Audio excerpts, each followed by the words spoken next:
Sport Santé vous est présenté par l'Hôpital de la Tour. Votre santé, notre passion.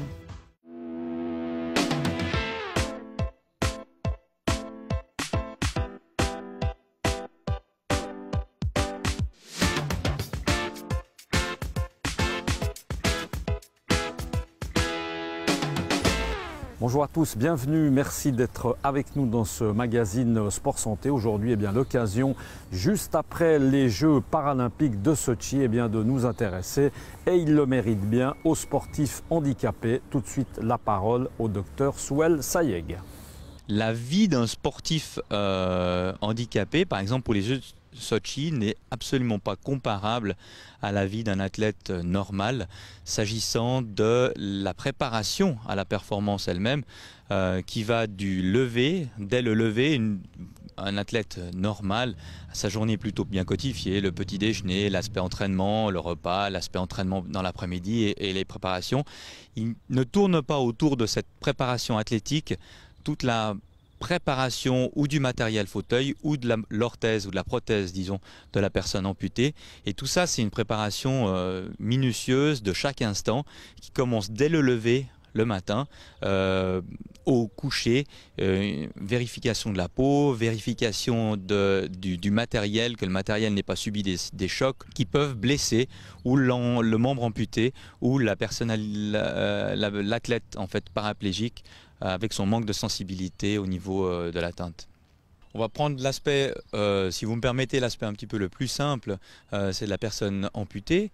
Donc l'aspect principal médical, c'est la peau autour du moignon, la peau qu'il faut pouvoir contrôler régulièrement, qu'elle ne subisse pas des contraintes microtraumatiques trop importantes, que la prothèse tienne bien, qu'elle ne soit pas déformée encore une fois, par l'effort et l'exercice enduré.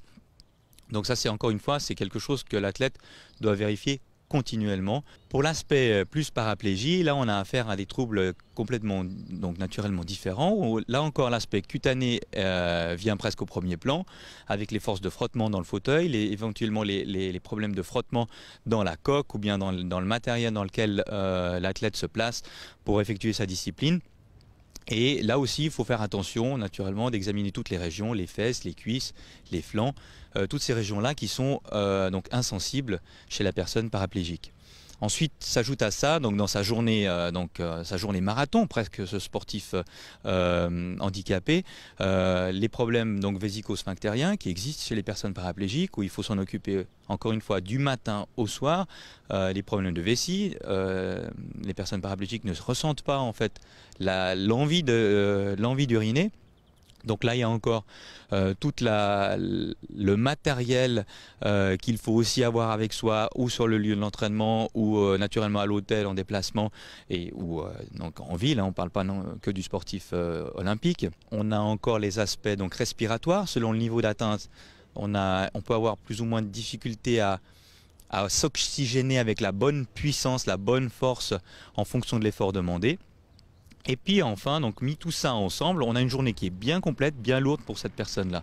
Tout seul, naturellement, c'est difficile. Donc ces personnes sont entourées, donc j'espère, d'amis, de bénévoles qui viennent les aider, sans lesquels l'activité sportive pure des personnes qu'on a vues à la télé lors de Sotchi ne se ferait pas. Docteur Sayeg, l'occasion peut-être de rappeler qu'il est important pour le sportif handicapé, évidemment, de parler intégration, côté social aussi, qui est important. Important, très important, effectivement. Quelqu'un à qui malheureusement le handicap tombe sur le coin de la tête un beau matin, il y a toute une remise en question de sa vie sportive d'avant, s'il l'était, et éventuellement de sa vie sportive d'après. Un handicap, ça ne veut pas dire plus de sport, plus d'activité physique, plus d'intégration dans un groupe de copains, plus de sorties. Donc effectivement, l'aspect sport, activité physique chez les personnes handicapées, c'est primordial et c'est quelque chose qu'il faut savoir pouvoir en fait effectuer. Donc être handicapé ne veut pas dire on reste à la maison, on déprime, on va au boulot et puis on fait son métro boulot dodo. C'est aussi penser activité physique. Il existe beaucoup d'activités, beaucoup de sociétés, beaucoup d'associations ici en ville de Genève, par exemple avec Handisport, où on peut s'intégrer dans des groupes plurisports, pas seulement les sports d'hiver, pour pouvoir rejoindre des copains, discuter de ses problèmes, s'intégrer, voir quels sont les moyens et les aides qu'on peut avoir à disposition et pouvoir en discuter. Donc ne pas rester dans son coin, c'est quelque chose d'assez important. Des sportifs handicapés, bien entendu, très méritants. On devrait du reste s'intéresser régulièrement à leurs performances. Merci beaucoup au docteur Souel Sayeg. On se retrouve le mois prochain pour parler sport et santé. À bientôt. Ciao.